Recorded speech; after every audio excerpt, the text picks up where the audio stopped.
Kathleen Crippen, 564 Atlantic Avenue. At the reorganization meeting, one of the residents, Gladys Erb, had brought in a letter to the editor for the Asbury Park Press. And I don't know how many of you might have gone home and read that letter, but it was very interesting. It dealt with violations of the Open Public Meeting Act. And I did take the letter and send it to a gentleman named Walter Lewers, who runs the New Jersey Foundation for Open Government, and he very kindly weighed in with an opinion, and he agreed with the letter writer that council people who are having sidebar discussions that are not recognized by the chair, that is a violation of the Open Public Meeting Act. Everything that happens at the meeting has to be heard by the public. And he also said text messages are included in that. And I know some people have sat up here and sent text messages. I'm not going to single people out because they know who they are. Everybody was on their best behavior tonight. I just wanted to put it on the public record that holding sidebar conversations and apparently also sending text messages from the dais are pieces of information that the public can then put in an OPA request for. So I appreciate that the council behaved themselves tonight and that everybody was good and that there wasn't a lot of sidebar and questioning. The mayor needs to recognize anybody who's going to speak or ask a question, and I would just like to see that behavior continue in future meetings. Thank you. Can I be recognized? You got your hand raised? Fred, if my wife texts me while I'm on the dais and I text her back, is that operable? Is that a violation of the Open Public Meetings Act? No. Well, No, I want an opinion on it, because that does happen. first, if I could suggest as a matter of best practices that if any of you get a phone call, obviously you need to have your phones on you in case you have an emergency. Exactly. I would suggest that you just excuse yourself from the dais Okay. and take the call outside of the council area or respond to that text.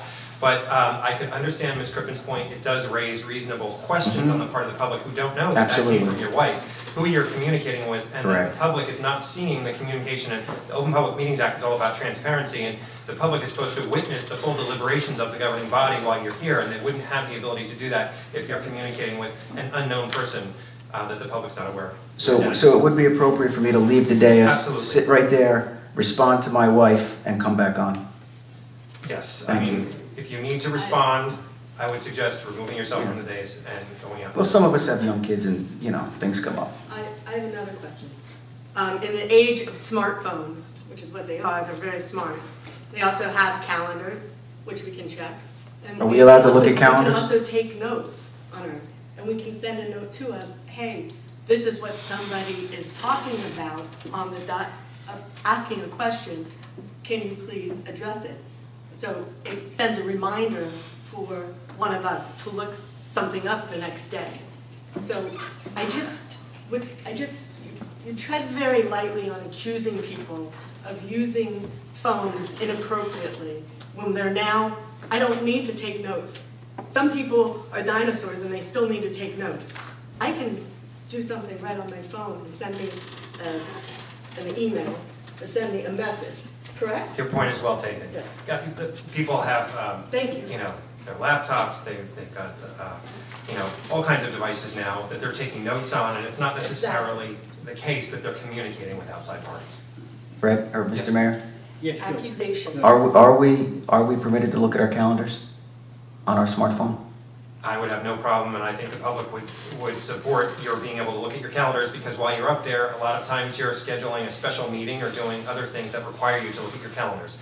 The intention here is that you're not actively communicating Correct. with those who are not here at the meeting, and the public can't Correct. be privy to those discussions. And we're Correct. No, and that's a good point. That's a good point. I just want to make sure we're all familiar with the parameters of what we are allowed to do and not allowed to do. Yeah. Thank you. But I think with the allegation is that we're texting each other.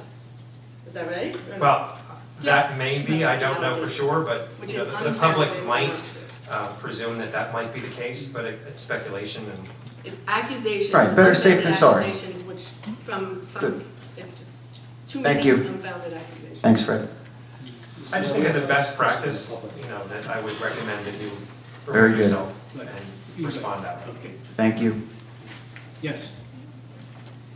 Gladys Erb, there was no allocation allegation, Miss Cindy, as the one special person. There's been too much conference talking, and the public has no idea what's going on, and then somebody says something. I thought that article in because I felt it applied to everyone here. Also, the talking up so we can hear you. If you were obliged tonight, and it was okay, but I've had 2 people already ask me what was being said. Now, what are you gonna do about the acoustics? Gladys, we're trying. We got reminders tonight. You were. Okay? And I can So hear we are trying. Today we can't hear. I'm sorry. Thank you. Thank you. All right, I don't believe anyone's accusing anyone of anything, but we have the recommendations from Mr. Rosello. It's good. It's good reminder, Fred. Thank you very much. Okay. Anyone else like to speak? No? Okay. I need a motion to adjourn. Make a motion. Second.